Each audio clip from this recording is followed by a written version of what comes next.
Hey guys, today I'm back with another video, and today I'm going to be explaining to you, out of the 4 Void Heroes that are in the game. I made a video on this before, but it was 3 Void Heroes, and it did pretty good. And I thought it was a pretty good video. Kind of helped you out to choose what Void Hero would be your first Void Hero, your second, maybe even your third. But personally, on my VIP 6, I'm going to be getting a second Void Hero pretty soon, maybe a month and a half to 2 months. I'd say end of June, maybe a little bit after, but yeah, I'm just gonna be explaining to you who I think, and my opinion. It's not totally exact, but I've been playing the game for a while. I'm not too bad at the game, so this is what I think is it's gonna be the best first Void Hero, second best, best, third best, maybe fourth best. So yeah, let's get into this video, and yeah, I'm gonna explain to you who I think's the best, and yeah, rank them from 1 to 4 because that's how many Void Heroes that there are. And yeah, let's get into this. So first, same thing as last time.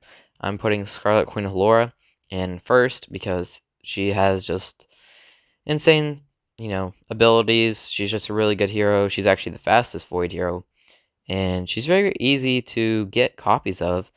Actually, copies of Shia is pretty hard, and it's not super hard, but it's kind of hard. Copies of Asma is pretty hard, and same with Jara. So Queen's actually really easy to build too, and also her, set is just amazing for like any team. She's more of a, she's good PvP. She's good in PvE. She's good in Aspen. She's good in Tower. She's good in Void. She's good anywhere. I really like Scarlet Queen Laura. I want to make her as a second Void hero, but I don't know because I'm really just going for PvP on my VIP 6, and I don't know if I want to go for Scarlet Queen Laura or Starwing Jar. I'm debating. I think I'm going Starwing Jar, but I still got to think about that. I do want Scarlet Queen Laura, but we will see. But let's read off her abilities here. So her active, she does 1,280% of attack, tons of damage against all enemies, and she bleeds them, which is pretty nice. It actually synergizes pretty good with Delacium, her bleed. Not as good as Aqua, but you can still do a lot of damage with like some Delaciums in her in PvP. And yeah, it does that much damage, an extra 1,280% of attack damage per round for 2 rounds. It also inflicts 1 layer of abyssal corruption on enemies, which what this does is skill effect, corrupted heroes deal 10% less crit damage, so it's gonna, kind of debuff heroes that have crit. It also takes 15% more crit damage. So if you have heroes that crit and other team does too, and you have Scarlet Queen Laura, you're going to be kind of doing more damage than them depending on what heroes you have, which is pretty nice. And yeah, bleed, I already explained it at the top. And then also, her basic attack is pretty good. It does target 3 random enemies. It is just random, but it does some good damage too if you can crit. And what I like about her basic attack too is she reduces their crit by 20% for 2 rounds. So if you have some hero and she hits them with their basic, she's going to reduce their crit a lot. So if it's like a Tix, maybe SFX, maybe what's another hero with crit? I don't know, maybe like another Scarlet Queen Laura. But it also increases self crit by 10% and crit damage by 10% for 4 rounds. So her basic is going to increase her crit and crit damage. Is pretty nice too for 4 rounds. And then here, which one is this? Her passive. This is actually pretty good. It doesn't heal as much as SFX, but it does heal a lot too. So it says when a round ends, for every 1 survived ally in both, well, every 1 survived ally in battle restores self 4% of max HP. So say you still have all 6 heroes on your team, including Scarlet Queen Laura. At the end of a round, she's going to heal for about 5 times 4 would be 20% of her max HP. So that's going to be a pretty big heal if everyone's still alive in round 2. So that's another thing. She's really good. She's oh my gosh, she sustains pretty good. It's so funny. But also her passive skill, when the battle starts, grants all oh my gosh. Me talking today sucks. Grants all allies except herself Queensguard and increases their all damage dealt by 15%. With V3, this goes up to 20%, which is also really good because your teammates are going to be doing a lot of extra damage. So that's another reason she's really good. I really do want to build her as a second Void hero. I would recommend her as a first Void hero. That's why I'm putting her number 1 on the list, and that's kind of why I think she's number 1. Her abilities are insane. She's just all around amazing, and she actually does really good in PvP, PvE, just anywhere. So I would definitely get her as your first Void Hero if you're gonna, whenever you do that, but I want to make her as a second Void Hero. I'm still debating, on Jara or Scarlet Queen Laura. I really want to go Scarlet Queen Laura, but, I'll see. And then for my second ranked Void Hero, I actually am going to go with Starwing Jar. So, it used to be S-Fex for a second Void Hero. But now I believe, like, Starwing Jar is going to be, second if as a first Void Hero because she's actually really good in PvP. She might not be as good as SFX, but round one with the like energy funnel or just energy on her, she can do really big damage round one, which I'll actually be coming out with another video on her pretty soon with Snowheart in PvP. So, stay tuned for that. But she's really good. I like her. I've used her a few times. Whenever I first used her, we didn't have her maxed out, but now we have her maxed out. We found a pretty optimal build for her, and she's really good. I like her. And she's also the second fastest Void Hero, which is pretty nice. Pretty easy to get copies of, about the same as Shia. Asma is probably the hardest, but yeah, let's read over her abilities real quick. I haven't actually really read through them, so this will be pretty nice for me too. Oh my gosh. Okay, I'm not reading all that, but basically her active skill does 1600% of attack, damage to all enemies, and there's a 25% chance to inflict like Petrify, called Rock Lock, Freeze, which Cold Chill, whatever you want to call it. And also another thing is to enemies who's, and also there's a higher chance for enemies with less HP than 50% for 2 rounds.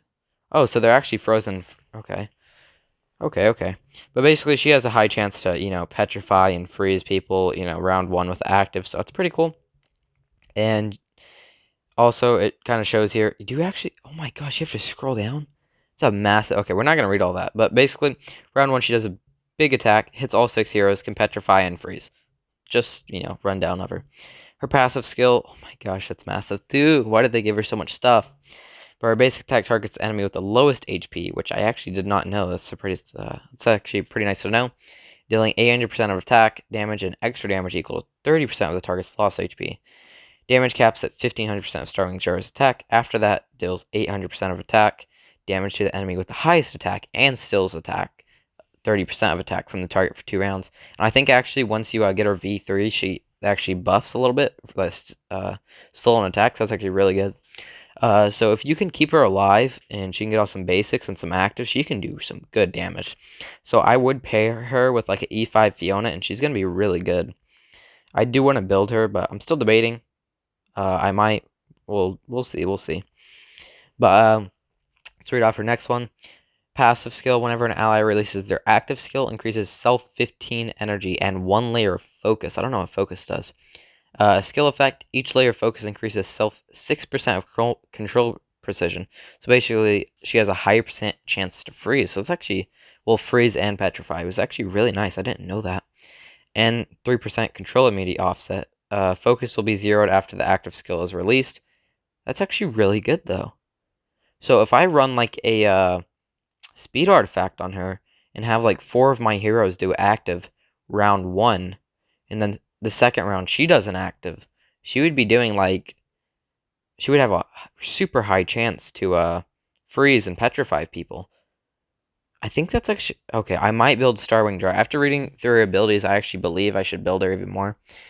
But let's read out for passive skill. So when an enemy is frozen, deals 800% of attack damage to all frozen enemies and restores self HP equal to 200% of attack.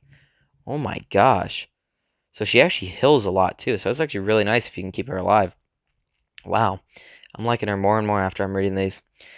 When an enemy is petrifies, deals 800% of attack damage to all petrified enemies and restores self 10 energy. Pretty nice. And yeah, it shows you freeze and petrify. We don't even know what both those do. Same thing for both. And yeah, pretty simple. But yeah, it's Starving Jar. And that's why I put her rank 2 on the list as a first Void hero. She's really good in Void Vortex, actually, surprisingly. And PvP, she's good. She can do good in Tower, I'm pretty sure. Aspen, she's not too bad too. So she's just a really good hero. I like her. SFX, I'm probably going to rank 3rd. But it is kind of controversial here because Asmo can be really good at Splendid Punisher. But Asmo can actually be really good at Splendid Punisher and like Void Vortex. So I might actually rank Asmo 3rd. but you need a pay to win artifact. So as just a base hero, I'm gonna rank SFX third. So I already have SFX. We don't need to really read off her abilities, but SFX, most insane PvP hero. She is gonna be coming in as the third fastest. Yeah, third fastest Void hero. But if you pair her with like a Rogan or two, she'll be the fastest Void hero. That's why I have two Rogans on my VIP 6. But she's really fast. Good hero all around. Big active skill if she still has impeccable flow. Also, her basic attack, it attacks enemy with the lowest HP, dealing armor ignoring damage by 160% of attack for 5 times. So basically, she's going to hit 5 times over. So if someone has Unbending Will, say bye-bye. Unbending Will's gone. She's really good. That's why I like her. Unbending Will, if someone has it, it's gone. You're never going to see it again. And also with her basic or her active, she's going to obtain 1 layer of sharpness. What this does as a 100% chance, you'll see the little ring around her. And basically whenever that's around her, she has a 100% chance to dodge the next attack. That can't be changed. Even if someone has like control precision or something, she has a 100% chance. Doesn't change. So if anybody attacks her when she has sharpness, she's going to dodge it. And also, her passive skill, every 8 successful dodges or blocks grants Sword Flash Shia 1 layer of impeccable flow. Each kill by Sword Flash Shia grants her 1 layer of impeccable flow. Skill effect, used to enchants. Oh, so basically it boosts her active and basic attack. So basically, if you can keep your SFX alive for a while and the match goes on for a while, she's gonna do even more damage. So that's pretty cool. But yeah, that's why I rank SFX third. Really insane PvP hero. She can do decent in Void Vortex. After Explorer, she's kind of bad, but with Splendid Punisher, she can do okay. Really good in Tower, good in Aspen. She's actually really good in Aspen. But yeah, that's why I'm gonna rank her third. Let's get on to Asmo. Asmo is the only Void hero I've actually tested all the Void heroes. Asmo, I only tested him a little bit though, so I don't know exactly about Asmo. I'm actually gonna make him on this account though, so that'll be pretty fun. Can't wait to do some videos with him. But here, Asmo, he's a pretty good hero. He's a support / damage dealer. If you run him with Splendid Punisher, he can do tons of damage, Void Vortex, and PvP. Even Aspen and Tower and stuff. He can be really good. He can do over almost 1 billion damage or more in PvP if he actually gets his active off. But I would run him with like a Fiona or something. And he used to be better before Fiona. But he's also really good support because I forget which one it is here, but oh, this one actually pretty good too. Whenever an ally is killed, Asmodel the Dauntless has his HP restored 2 times, each restoring 12% max HP. It also increases Asmodel the Dauntless all damage dealt by 12%, and inflicts 2 stacks of revenge to the attacker. More damage, okay. And yeah, this just makes his damage higher. Also increases max HP. So basically, if he's the last one left on the field against like 6 other people. He's got Splendid Punisher. He gets an active off. He could basically kill the whole other team in 1 active. That's how much he can do with the Splendid Punisher. He's insane if you have the right setup for him. But also at the beginning of the battle and the end of the round, grants 1 ally with the lowest HP glorious support for 1 round. So whenever Asmodel the Dauntless takes damage from active skills or basic attacks, inflicts 1 stack of revenge to the attacker and gains an 8% crit bonus for 3 rounds, which is actually pretty nice too. This is why he's also support though. He kind of dual rules with a support and attack, attack, a damage dealer. But with his glorious support here, he increases the all damage reduction by 25%, which is pretty insane. Whenever the affected hero takes damage from active skills or basic attacks, inflicts 1 stack of revenge to the attack, increases Asmodel the Dauntless precision by 12% for 3 rounds. So that's pretty nice. But yeah, he's a pretty good overall Void hero. If you have like a Sherlock, and Sherlock's the lowest health, he's going to give him that glorious support, so Sherlock's going to take even less damage, and yeah. But I really like Asmo. I can't wait to build him on this account. I wish I had Splendid Punisher, but sadly I don't.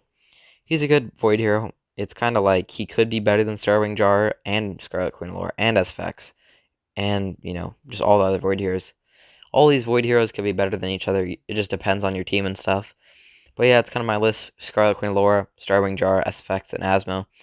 If you have a different way of thinking, and you think like some other heroes or like these 4 Void heroes should be ranked differently, tell me in the comments below. I'll definitely look at it and see your opinion on this. That's my opinion though. So if you are building a first void hero, that's kind of my advice. I've used all 4 of them, so if I didn't use all 4 of them, I probably wouldn't, do a video like this, but I have, and yeah, that's, out of the 4 I've used, that's how I would rate them. But yeah, if you enjoyed the video, it helped you or anything, make sure to like and subscribe, especially subscribe. We're getting pretty close to 1K subs, and that'd really help me out. I want to get 1K subs. And yeah, also if you want, join the Discord. The link will be in the description and in the comment section for further help. If you need like account review or something, which I'm thinking about doing a video on. But yeah, go join that if you haven't already. And yeah, that's it for this video. I'll catch you in the next one. Peace out.